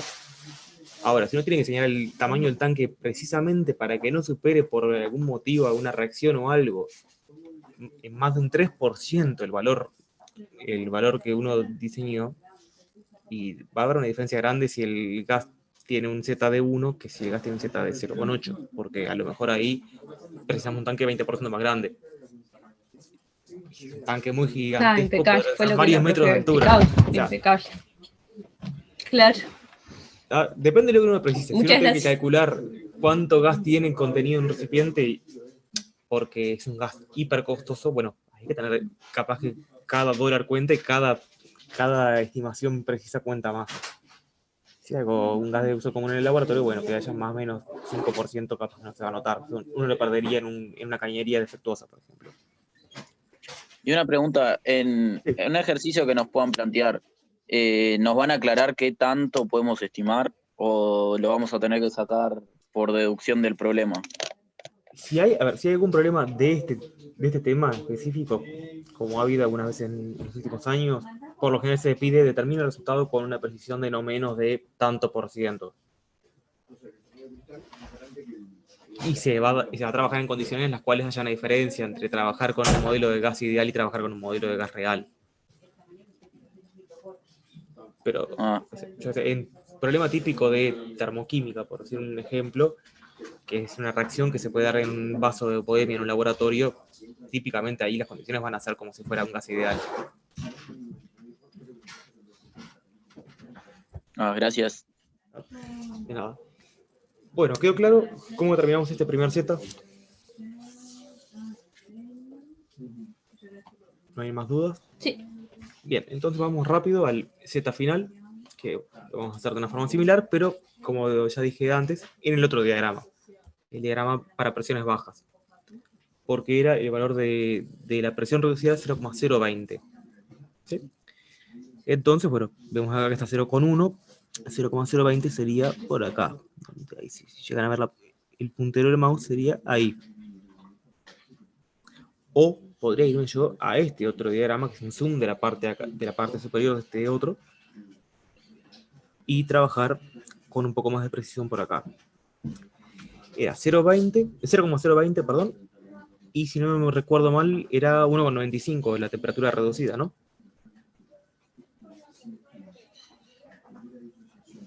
¿Sí? Sí. Bien, entonces, lo que vamos a hacer es volver también, entrar a por la presión reducida, lo que es en el diagrama de acá, porque va a ser casi lo mismo, y buscamos la curva de temperatura reducida igual a 2, porque es lo más cercano que tenemos 1,6 y 2, y si vamos llegando al valor de acá, al valor de presión reducida, está acá, llegan a sonar donde están todas pegadas las curvas. O sea, ¿cuánto vale Z en este caso? ¿1? ¿Se puede aproximar a 1? Y sí, literalmente se puede aproximar a Como 1. que es uno. Más vale que un gas a 25 grados en una atmósfera tenga un comportamiento como gas ideal. Porque si no fuera así, el modelo no tendría sentido. Nunca habría salido siquiera ese modelo de gas ideal. Perdón, pensé que estaba marcado acá el Z. Entonces Z acá va a valer 1. Y de vuelta es lógico, es totalmente lógico que valga 1. Entonces, ahora armados del Z inicial y del Z final, vamos a la fórmula anterior, sustituimos y calculamos cuánto vale el delta N de vuelta al pasar de ese gas comprimido al gas libre, y da 321. Nuevamente, no es tanta la diferencia, es alrededor de un 5%, pero según lo que uno precise, si fuera un gas caro, ese 5%, esos 15 moles más que tenemos, sería una cantidad bastante interesante, la cantidad de plata bastante interesante. Bien, ¿quedó claro entonces cómo era este? Sí. Sí. Bueno, y lo que vamos a hacer, estamos ya en la hora prácticamente, pero vamos a ir, si aguantan 10 minutos más, a ver el cuarto problema, para terminar de meter todo el tema de todos los modelos que vimos. El que no pueda quedarse, bueno, lo puede ver en YouTube, y los que puedan, paciencia, y en 10 minutos terminamos con el último problema de la guía que vamos a hacer hoy acá. Que es el 4, que tiene un poco de todo, por eso que quisiera verlo antes de terminar la clase. Lo que nos dice, bueno, tenemos 1 kilomol de metano a 320 Kelvin y una presión que está en 60 milinewton por metro cuadrado, que acá nos aclaran por suerte que son casi 600 atmósferas. Y entonces nos pide estimar el volumen de recipiente que precisamos para almacenarlo, utilizando los 3 modelos que conocemos: el de gas ideal, el de Van der Waals, que no lo vimos todavía, y la gráfica generalizada. Y nos da entonces datos de A y de B para usar en la ecuación de Van der Waals, y temperatura crítica y presión crítica para utilizar en la gráfica generalizada. Bien, entonces, queda claro por las condiciones, especialmente por la presión, que esto va a estar bastante apartado de lo que es un modelo ideal. Vamos a ver qué tan apartado está. Si vamos, tenemos acá los 3 datos. Si vamos al modelo de gas ideal, calculamos el volumen como nRT sobre P, nos da 44 litros. Bien. ¿Con qué vamos a seguir ahora? Como nos dice la parte B, con la ecuación de Van der Waals. ¿Qué se acuerdan que vieron con el OISA? Ya mencionó que es un poco más complicada de resolver, pero nos da resultados más precisos, o sea, porque tiene datos específicos para el gas. Entonces, tenemos la ecuación, acá expresada en función de presión, reemplazando por los datos, pero como nos interesa el volumen, vamos a despejar el volumen, que tenemos la ecuación de tercer grado que aparecía el otro día, ahora sí con los datos que tenemos en la letra. ¿Cómo era que se podía hacer para resolver esto?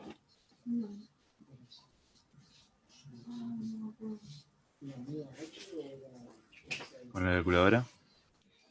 Los que tengan calculadora, creo que la Casio 570 o algo superior a eso, lo meten en la calculadora y debería dar. Los que tengan la 95, que es la clásica, y bueno, no es tan complicado en realidad, o sea, no tiene una resolución automática, pero no es una cosa tan complicada de resolver, es solamente despejar de esta ecuación acá. Acá tenemos la ecuación de las raíces, meten esto, lo calculan y en un ratito lo tienen. O, quizás esto es un poco complicado, ¿sí? Quizás no es tan fácil como yo lo estoy planteando ahora, lo que podemos hacer es iterar, que es lo que hablaba Eloísa el otro día.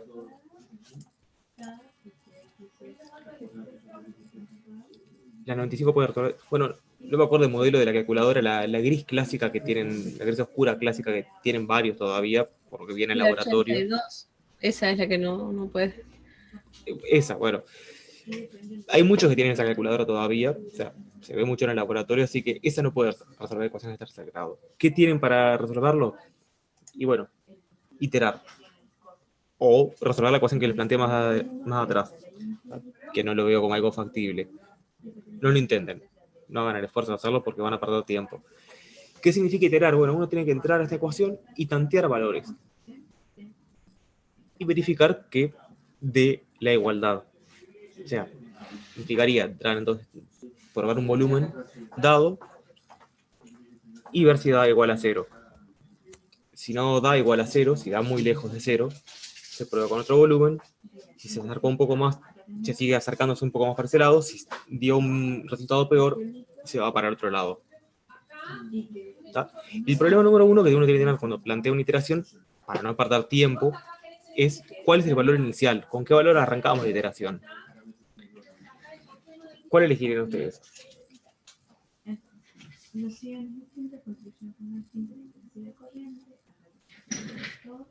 que No, nos dio el fácil. anterior de gas ideal. Y sí, ya tenemos una referencia de algo que debería no apartarse demasiado, en teoría, de lo que da esta ecuación. Vamos a plantear con el dato de gas ideal. Con el cuidado de que acá habla de volumen molar. ¿Sí? ¿Qué era el volumen molar?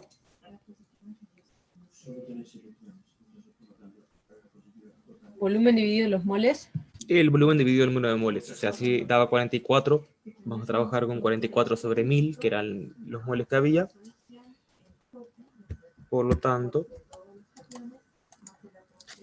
iterando entonces. El primer volumen que vamos a utilizar es 0,045, casi lo que había dado la vez pasada.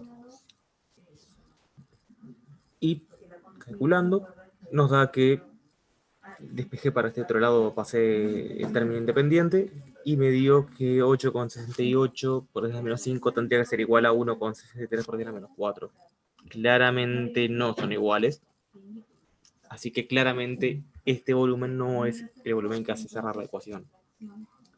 Lo voy a seguir probando, por arriba o para abajo, y acá lo voy a simplificar mucho el tratamiento. Probamos un volumen 0,066,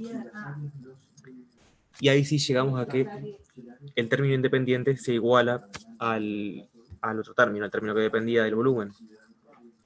Por lo cual entonces, bueno, sí, efectivamente este volumen molar va a ser el volumen que va a ocupar el gas.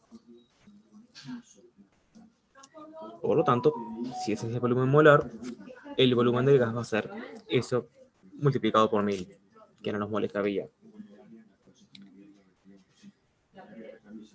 Es parecido a lo que teníamos antes, es muy diferente. Es re distinto, ¿no? Es bastante distinto. O sea, es un 50% más. O sea, ya en estas condiciones dejó de ser despreciable. No sé, si uno calculara el Z a partir de todo, daría un valor bastante lejos de 1. Lo cual implica que si uno trabajara en esas condiciones, no podría trabajar con el modelo de gas ideal, casi que diría que en ningún caso. ¿Está? Entonces, tenemos este dato. ¿Qué es lo que podría ser uno que es un poco más rápido? De vuelta, depende de la calculadora que uno tenga, pero si uno no tuviera calculadora a mano, ¿qué se puede hacer para obtener un valor bastante aproximado? Son las curvas, usar los diagramas de la vez pasada, ¿no? del problema pasado. Con las gráficas, tenemos que calcular también temperatura reducida y presión reducida. Entonces, calculamos la presión reducida con la presión del sistema y la presión crítica, la temperatura reducida de igual forma, y ahora tendríamos que ir a buscar cuánto vale Z con estos dos datos.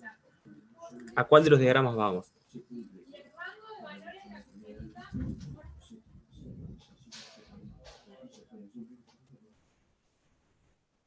Creo que el de alto, ¿no? Sería. Al de alta, sí, porque el intermedio llegaba a 7 y el otro llegaba a 1. Estamos claramente muy lejos. Y el de altas llegaba como a 40, pero bueno, lo bueno es que incluye el valor este que tenemos acá. Entonces vamos, teníamos último repaso, 13, prácticamente el valor de presión reducida, y 1,7 podríamos hacer la temperatura reducida. Entonces vemos acá, tenemos el 13, lo ubicamos ahí donde está la línea azul, y tenemos que buscar la curva de 1,7. ¿Sí? ¿Qué es lo que vemos? Que las curvas, al llegar acá ya empiezan a desaparecer muchas de ellas, ya no las dibujan siquiera, porque se apretan demasiado, están demasiado pegadas una con otra. La que tenemos acá es que llegaría a la de 1,6 y queda por acá. Entonces, tenemos esa curva. Tenemos la de 1,8 en realidad también, pero están muy pegadas entre sí como para sacar una extrapolación. Podríamos del medio sacar. Y bueno, el hecho que extrapolando de ahí, Z vale, daría 1,33, 1,35, según el ojo de cada uno. ¿Está? ¿Quedó claro? Sí. Bien, entonces lo que nos queda es ir a la ecuación de gas ideal corregida con Z y calcular cuánto vale el volumen. Bueno, nosotros teníamos Z 1,33. La ecuación para el volumen va a ser nRT por Z sobre P y nos da 59 litros. ¿Sí? Lo que yo les decía hace un rato igual. Da bastante aproximado. Hay una diferencia de un 10% con respecto al valor con los datos de Van der Waals, pero en principio es más rápido. Si no tiene el diagrama, es bastante más rápido que andar ingresando en la calculadora y andar buscando A y B. O sea, es mucho más. Si uno busca en Wikipedia, el valor que seguro aparece es el de presión crítica y temperatura crítica. El de A y B, hay veces que no aparece tan fácilmente. Pero tiene la desventaja de esa, que el resultado no va a ser tan exacto.